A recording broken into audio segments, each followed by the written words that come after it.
Hi, my friends.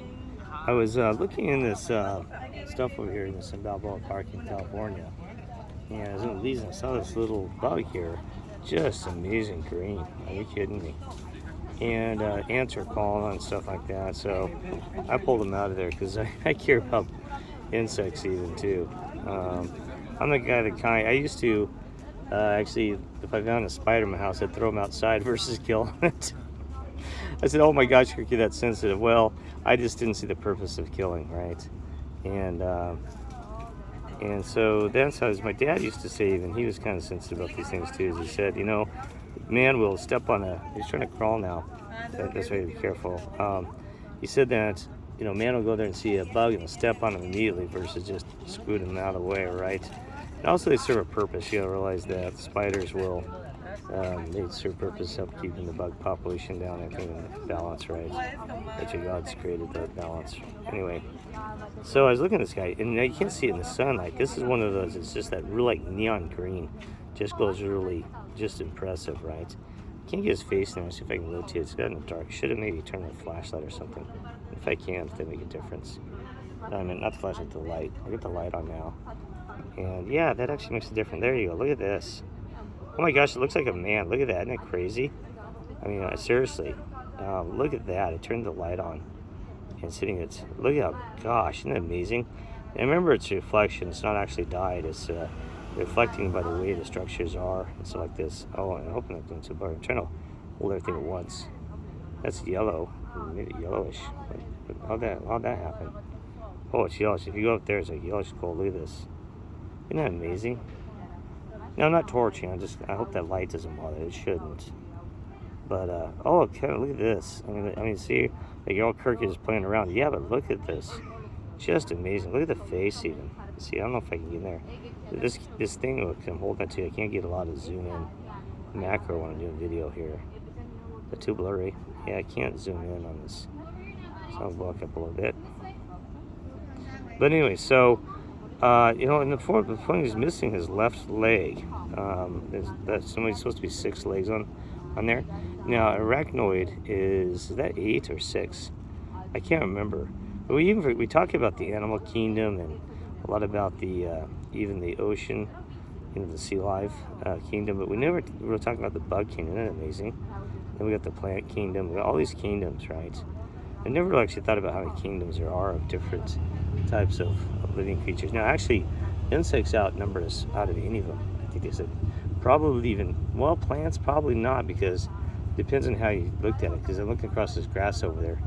There are millions and millions of pieces of grass. So probably green would be, in this color, this green would probably be, plants. And I guess the most brightest color you can see from Earth other than blue would be green, right? Because I think it even would be stronger than brown. I've never actually looked at photographs to analyze that. Would it be brown or green or blue? But it doesn't, now you say I'm getting distracted. These things are important to the way we understand the creation that God created, because even colors are so important in this, right? Well, green means power, energy, like even chlorophyll, the power of the plants, take power from the sun. And I don't know all about the color. The green is also like Wizard of Oz. There's a lot of stuff about green, emerald green, knowledge, some about spiritual stuff. And anyway, so, I mean, just look at this. Isn't that just awesome? So I'm going to try to rotate it, not hurt the thing. See if I can get it different from the backside. I'm going to have to set this down just for a second for you, my friends. All right.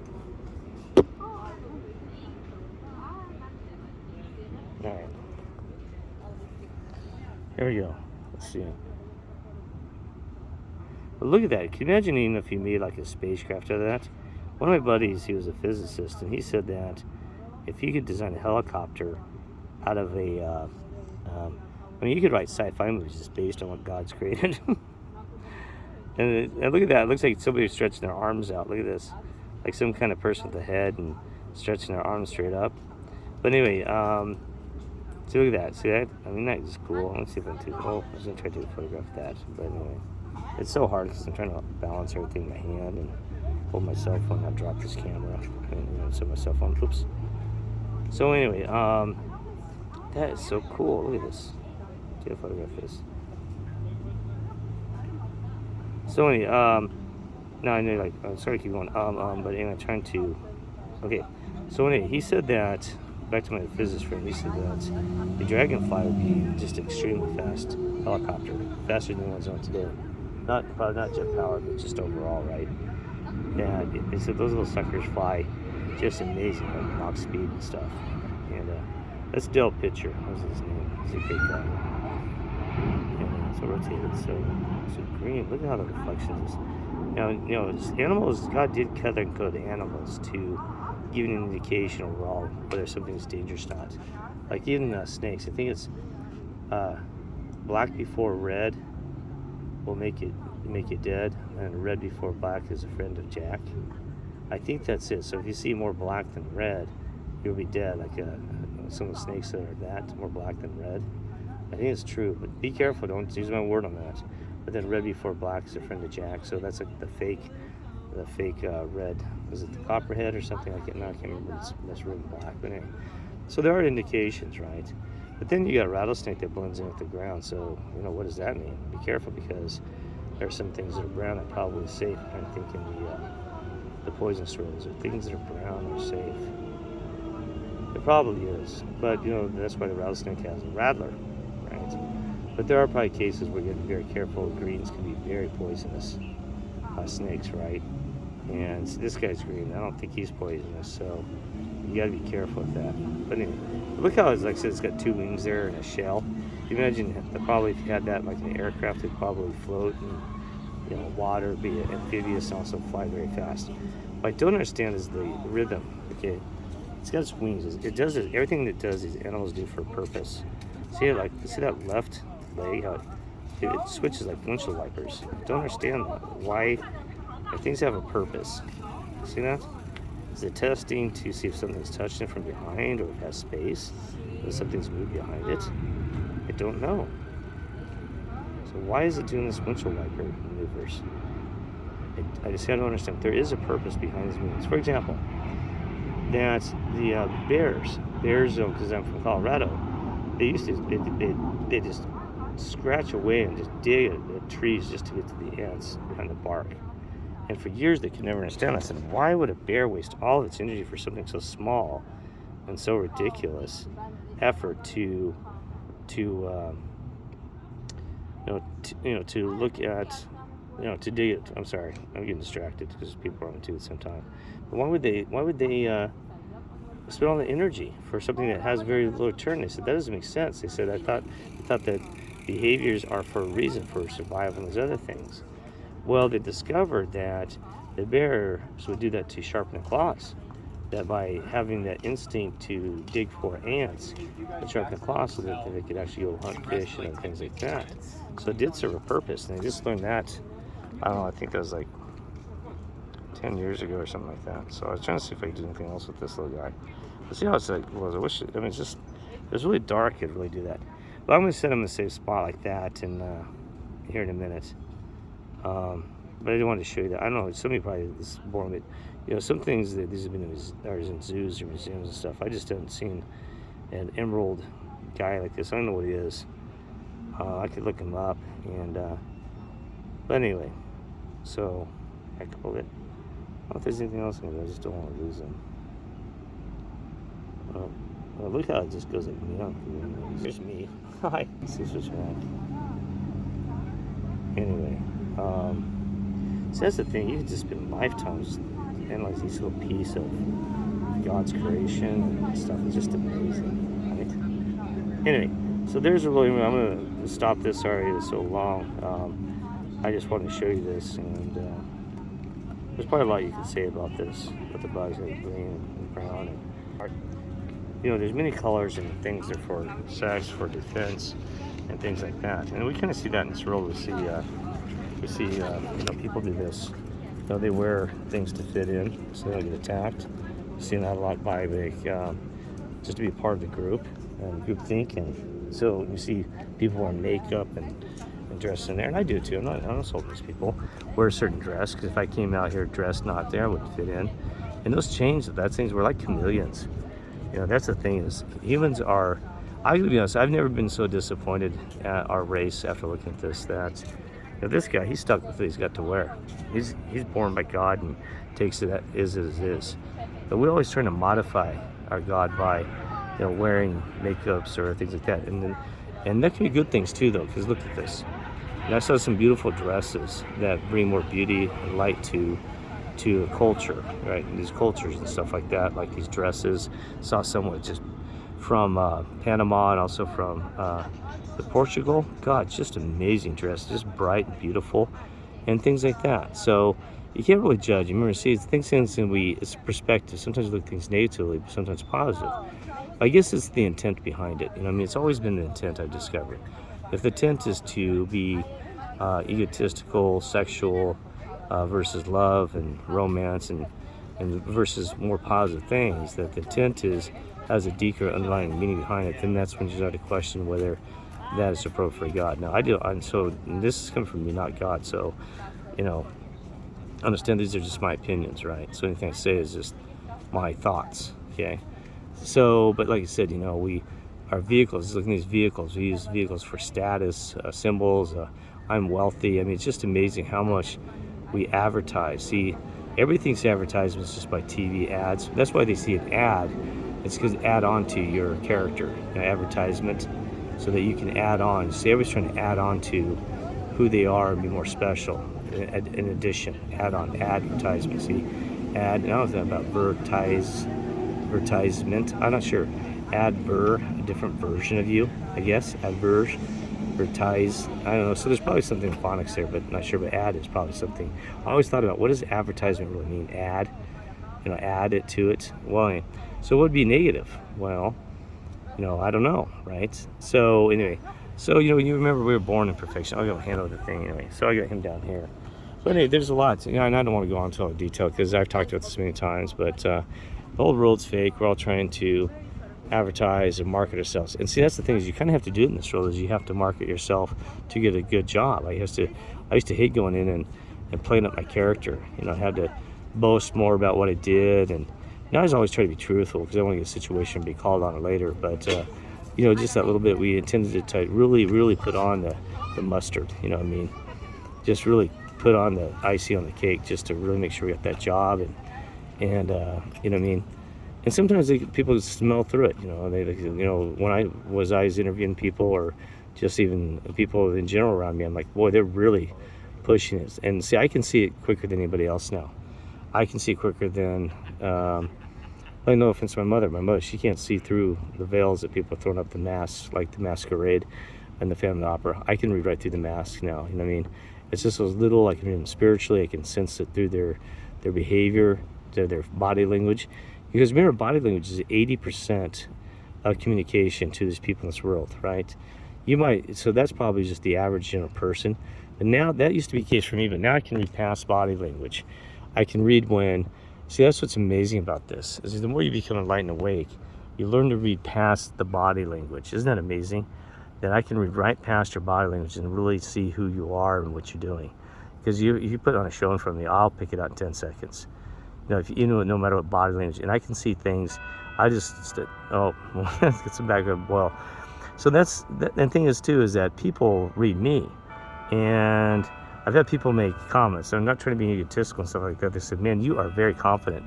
I've had people out of the blue. I was walking down Mission Valley. This guy overheard me. He goes, "Man, that guy has confidence like you wouldn't believe. Look at the way he's full of confidence." So I turned around and said, I actually didn't hold you. I said, "I'm not trying to be rude."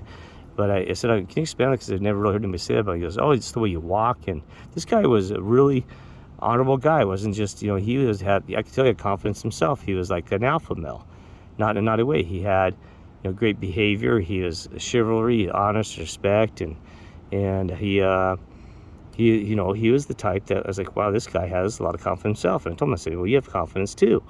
And he said, well, thank you. And his girlfriend was there. She goes, yeah, I really like him. He said, he's a great guy and stuff like that. Well, she's a great lady too, because she's choosing somebody that is going to be really there for him, and I hope their relationship works out, because they're great people. They respect back and forth and stuff like that. And that's a problem. No offense to the males in this new society. They're very weak. They tend not to be about the traditional roles of males, and trying to show not leading the way they should be. And no offense, and the ladies are just as bad. So it's both genders. I mean, I've never been so disappointed in both genders, and it sounds horrible. So it's just we're just doing a terrible job, right? Just terrible. I mean, but we don't have the traditional values of ladies about family and friendship and stuff like that, and teaching the children how they should be and behave and act and be good neighbors. And men too. And men are not either. They're more interested about sexual intercourses and just moving on. And I told them things about just being filthy and stuff like that. So it's both genders to realize it's not just that me picking on one or the other. It's both. Back to the body language. John Wayne was one of the best. I mean, that guy, they said he changed Hollywood and the movie industry forever because he learned about body language. And I talked to somebody about this that knew him, had some relatives that worked with him before he became famous. And they said he'd learned from some guy about some body language. I thought he kind of picked out his own, but they said that somebody trained him. Some guy was really professional with being silent, like silent movies and stuff like that. I can't remember all the details. But, Charlie Chaplin was probably, they said that John Wayne was one of the best. Now I think about it, Charlie Chaplin was probably one of the best because even before John Wayne, because he had to do it silently and all through, through just body language.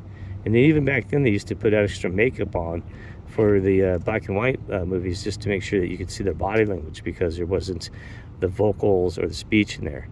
And no offense to even to the black people. Remember, they used to paint, I'm not trying to offend the black, they used to paint their faces with white rings around their eyes and other things on their faces to make them stick out on the camera so that you could see more of their facial expressions and things like that, right? Until cameras became better even with black and white filming, because it used to be very, very, even then, there was more shades of gray that came along. Which blew my mind, by the way. I did not realize that the colors of movies used to be better. The color movies were better, they said, back in the 30s, I believe in 40s, because silver was more reasonably priced, I think. And then all of a sudden, then the silver price became very expensive. So then you had this really washy, colored out, faded films after when silver prices went high. I did not realize that even silver, that was an impact to, oh my gosh, my hands on this again, the way things are produced. And there's the tram. So that's something to watch. But anyway, my phone's getting hot and I don't want there's only battery either. So anyway, so I'll talk about, I'm just rambling. But so I'm saying, so we see your progression. So I'm always wondering if there's something about that just the likes people looking now. I wonder if there's something about that there's something about the way it's taught, because does society reflect the way those colors were? Because we know that everything in the clothing now, we see tons of gray. The people are just middle of the road. They're not good or bad. And I see like this guy's wearing gray shirts. There's no color left. There's no color left. The car's all gray. Look around, gray, black, and white. I mean, there's no color left. So that's kind of the emotions and the beauty has been taken out of these people's hearts and their souls. And that's unfortunate, right? And that's what's happened as well, okay? And so that's what we're seeing is the same thing. Now, so I wonder if that was back then, because there's even a song that says you should have seen it in color, and it talks about, I think, World War II, Vietnam, a lot of the wars. They said if you should have seen it in color, they said it would have been more graphic, more sad when we're talking about. They said, it's just black and white. I'm gonna have to listen to that song again. But anyway, because there's something there about that, okay? Well, so if you have some ideas about colors, how they with the eras and decades. And there's also the ages I was studying earlier about the Bronze Age, the thing, and it's kind of like we're in the Iron Age now. And I didn't realize that unless that's some Mandela effect, there's an Iron Age now, because there's always the Golden Age, the Bronze Age. It makes you wonder, was there a Silver Age? There's no silver, but anyway, it came from the Romans. So they said during the Iron Age that men would become selfish, lose respect, and dishonorable, and no chivalry left, and just not nice to everyone. It's kind of like we're in the darn Iron Age now, looking at it. We are. So if you look that up on Wikipedia or something, look up Iron Age, because we are in that age of just iron, rusty hearts, and just, I don't know, men have just hardened by iron. And it's weird, but it's true. So we're kind of like in this Iron Age now. So there's the golden, the bronze. They said the golden was actually that. They think it's more of about Zeus and spirituality, and that they said that people didn't have to worry about eating back then because food was being provided. It was like everything was just golden. And history, we don't know a lot because I told you it's been rewritten and we had multiple resets.